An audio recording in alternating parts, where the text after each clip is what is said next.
On the other hand, the softening in core inflation continues to be broad-based, with core services inflation touching a new low in the current CPI series during the month of May and June 2024. The high food price momentum is likely to have continued in the month of July also. Large favorable base effects, as I said earlier, may however push headline inflation downwards in July. The impact of the revision in milk prices and mobile tariffs also needs to be carefully monitored. A degree of relief in food inflation is expected from the pickup in southwest monsoon and the healthy progress in Kharif sowing. Buffer stocks of cereals continue to be above the norms. Global food prices showed signs of easing in the month of July after registering increase since March 2024. Assuming a normal monsoon and taking into account the 4.9% inflation print, which has already come out so far as Q1 is concerned, CPI inflation for the current financial year, that is 2024-25, is projected at 4.5%, with Q2 at 4.4%, Q3 at 4.7%, and Q4 at 4.3%. CPI inflation for the first quarter of next financial year, that is Q1 2025-26, is projected at 4.4%. The risks are evenly balanced.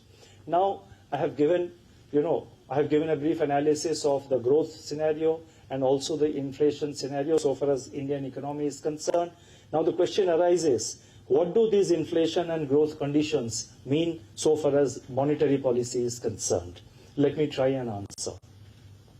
As stated earlier, continuing food price shocks slowed the process of disinflation in Q1 2024-25. There is also considerable divergence between headline and core inflation. This has brought to the fore the issue of how much importance should the MPC give to food inflation. Let me dwell upon this in some detail. First and foremost is the fact that our target is the headline inflation, where food inflation has a weight of about 46%. With this high share of food in the consumption basket, food inflation pressures cannot be ignored. Further, public at large understands inflation more in terms of food inflation than the other components of headline inflation. Therefore, we cannot and should not become complacent merely because core inflation has fallen considerably.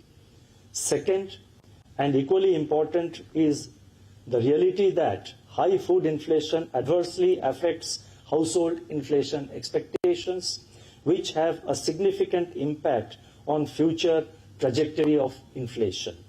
Household inflation expectations, after witnessing a moderating trend between May 2022 and September 2023, have edged up on the back of high food inflation since November 2023.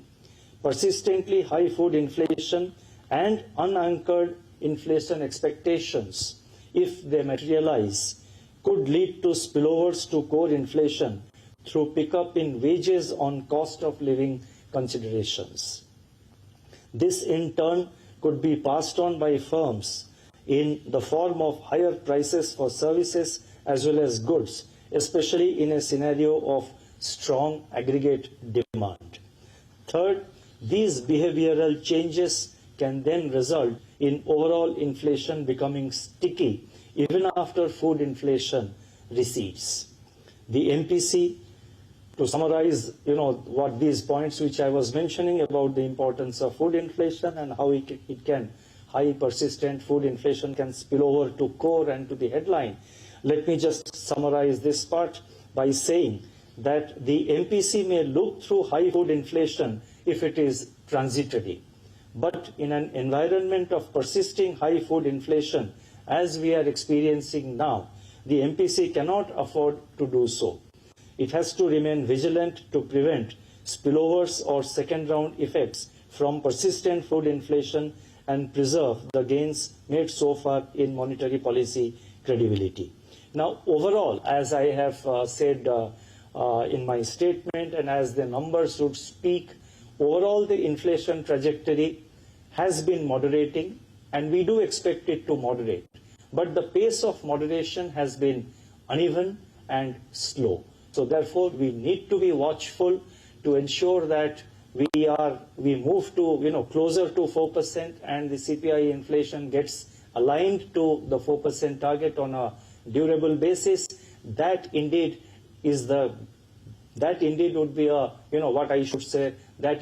indeed would be the best contribution which monetary policy can make to support economic growth in the country.